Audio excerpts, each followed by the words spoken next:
My name is Gilmore. I just finished my second year in seminary, and this is my story so far. This is me in high school. I'm the one on crutches.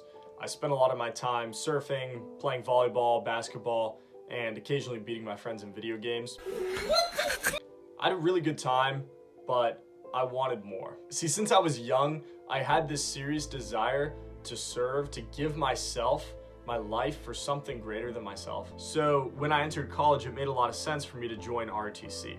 I absolutely loved ROTC. I made a lot of really great friends there. I was challenged and started to set myself up well for the career that I had always wanted.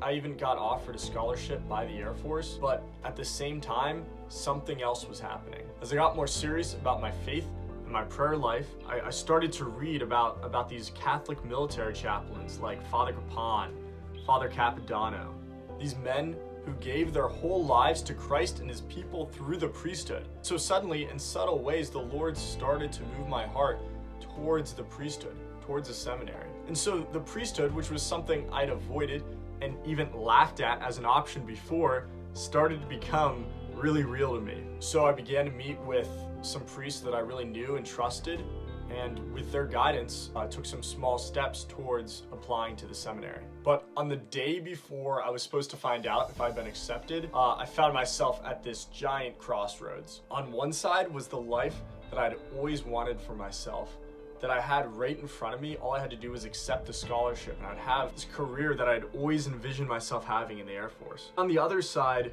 was this life that I had never considered, that was crazy, the priesthood, the seminary, but this was the side that the Lord definitely seemed to be on. I felt a little bit torn in half, and I went down to this Mary garden by the Basilica where I love to pray. I told the Lord that I hate asking for signs, but that I honestly had no clue what to do.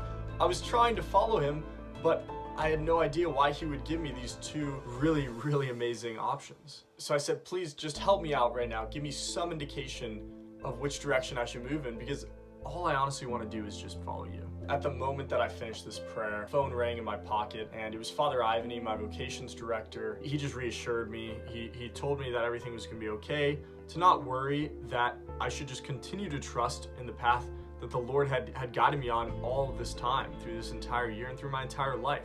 And so in this conversation, it finally clicked that the Lord hadn't given me both of these options because he wanted to test me or because I had done something wrong myself. He wanted to give me this choice because he loves me, and he wanted me to choose him for myself, to choose between what the world was promising me, what I thought I'd always wanted, and what he was promising me, what my heart really deep down desired. And ultimately choosing him, I began to discover all the supernatural realities behind all of this. I used to think that when the gospel talks about giving up your life for your friend, that it's talking about literally taking a bullet so that someone else can live. But I've come to understand it as a much more gradual, much more meaningful sacrifice, really. The truth is, there's combat everywhere, and our real enemy isn't North Korea or ISIS. The real battlegrounds are over the eternal fate of every single soul in existence. And I want to be on the front lines of that fight, giving up my life,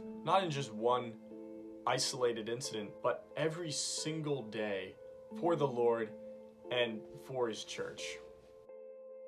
I'm so incredibly grateful that the Lord gave me the grace to make the right choice, to follow him at the end of the day.